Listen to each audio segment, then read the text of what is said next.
dem leen ngeen abonné xam leen sa wàllu téléphone daal jëratul nga koy yóbbu fe warahmatullah mbokk yi nag leen di ziar bu baax tey leen bëgg na jàngal am solo mooy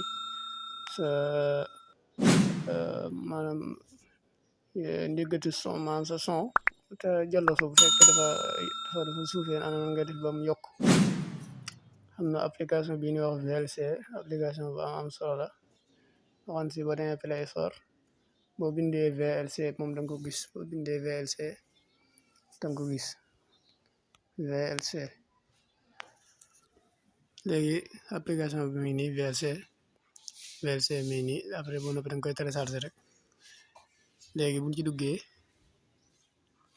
ci application bi maa def star def grant permission def allow mooy danga koy may daal danga koy autoriser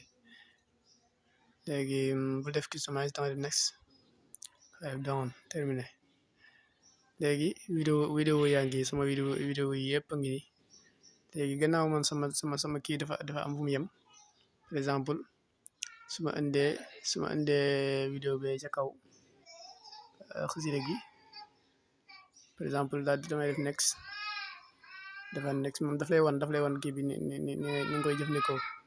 dafa next def close comme par exemple xam nga bii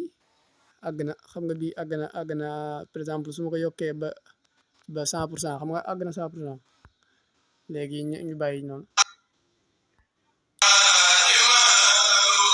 xam nga xumb na man sama bos xumb na gréwul waaye mën naa koo yokk ba mu gën a xumb nga gis lu zone li 200% su ma ko yokkee suma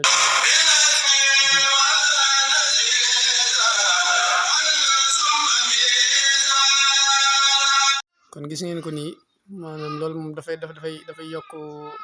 ay son dafay yokk ay kii te moom sax bokk na ci application bi gën ci booy seetaan ay wàllum vidéo yi kon maanaam te am na ay sous-titres sax am naa leen ay sous-titres ci biir yoo xamante ni moom mën nga koo ak style mën nga koo télécharger yu am solo la application bu am solo la kon maanaam ngeen bàyyi ci xel te bu leen neexee ngeen te kii ko bu leen fàtte ngeen partager ko ndax ñeneen ñi tamit man leen a jëriñ asalaamaaleykum wa rahmatullah